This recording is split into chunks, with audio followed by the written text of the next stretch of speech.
Ayay, sinubukan din natin ditong gumawa ng 2 cups lang na harina ng cinnamon rolls na dito natin lulutuin sa ating improvised oven na lata ng biscuits. Kaya, tara na! So, dito sa ating mixing bowl ay meron akong 2 cups ng first class flour. Maglagay ng 1 teaspoon ng yeast, 2 tablespoon ng powdered milk. At i-mix ko muna yan at dito maglagay ng 1/4 cup ng light brown sugar, half teaspoon ng iodized salt, 1 teaspoon ng vanilla extract, at 3/4 cup na tubig.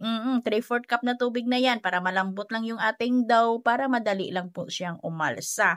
At dito sa ating tubig ay pwede kayong gagamit ng evaporated milk. Pwede din dito maglagay ng itlog. With egg or without egg, yung ating dough ay okay. Kung maglagay kayo dito na itlog ay isang piraso lang pwede na. At kailangan na tunawin lang muna yung mga dry ingredients bago basain ang harina. At dito, pagkatapos nating masahin, ay naglagay ako ng 3 tablespoon or 1/4 cup na margarine. At ito mga guys, masahin ko lang ito or pakinisin ko lang yung ating dough sa loob lang ng 10 minutes. At pagkatapos ng 10 minutes sa pagmasa natin na para kuminis yung ating dough, ay i-rest muna natin ito ng mga 30 minutes bago natin laparin. So magtimpla muna tayo ng ating palaman habang nagpapalambo tayo ng ating dough. So dito meron na ako mga 1/2 stick lang, hindi lang pag-ubusin yung ating cinnamon powder. Lagyan ng 1/4 cup ng light brown sugar, 1/4 cup ng cocoa powder, at mga 1 tablespoon lang na powdered milk. And din haluin at pagkatapos isit aside muna. At pagkalipas ng 30 minutos ay malambot na yung ating dough. Pwede na natin itong palaparin. Palaparin lang natin ito nang hindi lang masyadong manipis. At sa pagpalapad natin dito ay magdas lang tayo ng kunti lang na harina pang tanggal lagkit lang dito sa ating mesa, sa ating dough. At nang sa ganun na hindi din didikit.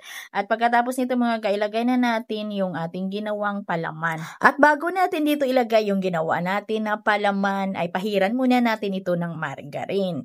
At yung gamit natin dito na cocoa powder ay yung high quality, yung mataas yung quality na gamit ko dito na cocoa powder, like yung Dachi brand yung gamit ko. At ikalat lang muna natin yan at saka i-roll lang natin ng diretso. At para naman sa mga bago natin na followers, kung gusto ninyo na maramihan na recipe ng ating cinnamon rolls, ay nasa page lang natin, may mga upload na tayo ng ating cinnamon rolls na pang maramihan na recipe, yung mga previous upload natin. At yung pagsalansanan ko dito na tray ay banyahan ko lang ito ng makapal na margarine. Medyo kapalan ko kasi yung natira natin na cocoa powder, yung ating palaman na natira, ay ilagay ko dito mga bali ibanig or isapin ko dito kasi sayang lang din naman para pang dagdag sarap na din. At palisahin ko lang ito ng mga 1 hanggang 2 oras. At ito mga ay pinalsa ko lang ito ng 1 oras at 45 minutes. At nag-water bath lang ako dito kasi nga may nilagay tayo dito na yung natira natin na cocoa powder para hindi lang masunog. May sinapin tayo dito na palaman.